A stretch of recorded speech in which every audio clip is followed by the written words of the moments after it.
வணக்கம் ஜோதிட அன்பர்களே. தமிழ் புத்தாண்டு குரோதி வருட நட்சத்திர பலன்கள். ரோகிணி நட்சத்திரம்.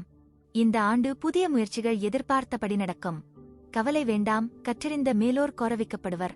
தாயாரின் நலத்தில் கவனம் செலுத்த வேண்டிய நிலை உண்டாகும். பொதுவாக எவ்வளவுதான் சங்கடங்கள் ஏற்படுமானாலும் உங்கள் அந்தஸ்துக்கும் குந்தகம் ஏற்படாது.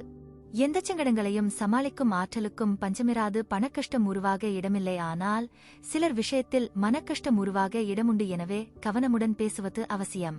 திடீர் பொருள் வரவுக்கு வாய்ப்புண்டு. தேவபலம் சிறப்பாக இருப்பதால் எல்லாமே சீராக அமைய வாய்ப்புண்டு. பிள்ளைகள் நலனில் கவனம் செலுத்த வேண்டியது அவசியம்.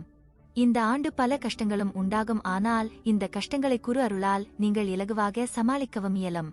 கொடுக்கல் வாங்கலில் நிதானம் இருக்கட்டும். விவசாயிகளுக்கு முன்விரோதம் காரணமாக ஒரு வழக்கு ஏற்படலாம். இதனை சமாதான முறையில் தீர்த்துக் கொள்ள முயலுங்கள்.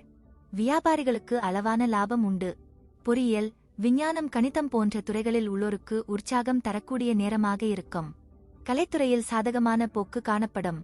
இயந்திரத் தொழிலில் சம்பந்தமுடையோர் எச்சரிக்கையாக இருப்பது நல்லது. மாணவர்கள் கல்வியில் வெற்றி பெற நிறைய முயற்சிகள் எடுக்க வேண்டி வரும். ஆனால் வருடத்தின் பிற்பாதியில் கிரக நிலை மாற்றம் உங்களுக்கு சாதகமாக அமையும். கல்வியில் நல்ல வெற்றி கிடைக்கும். உங்கள் கல்வியில் தடைகள் இருக்கும். உங்களுக்கும் கொஞ்சம் சோம்பேறித்தனம் இருக்கும். ஆனால் இவற்றையெல்லாம் ஒதுக்கி வைத்துவிட்டு படிப்பில் கவனம் செலுத்தினால் நல்ல கல்வியை பெற முடியும். வியாபாரத்தில் ஏற்ற இறக்கங்களை காட்டுகிறது. உங்கள் வணிக கூட்டாளருடனான உங்கள் உறவு ஏற்றத்தாழ்வாக இருக்கலாம். இது உங்கள் வணிகத்தை பாதிக்கும் என்பதால் கவனமாக இருக்க வேண்டும். சக போட்டியாளர்களின் மறைமுக எதிர்ப்புகளை முறியடிப்பீர்கள். பங்குதாரர்களுடன் இணக்கமான சூழ்நிலை ஏற்படும். ஆனாலும் வியாபாரத்தை விரிவுபடுத்தவோ அல்லது புதிய முதலீடு செய்வதையோ கண்டிப்பாக தவிர்க்கவும். உத்தியோகத்தில் பணிச்சுமை அதிகரிக்குமானால் சக ஊழியர்கள் அனுசரணையாக நடந்து கொள்வார்கள். கூடுமானவரை உங்கள் பணிகளில் மட்டுமே கவனம் செலுத்தவும். உயர் அதிகாரிகளுடன் பேசும்போது பொறுமையை கடைபிடிக்கவும். நன்றி, வணக்கம், வாழ்க வளமுடன்.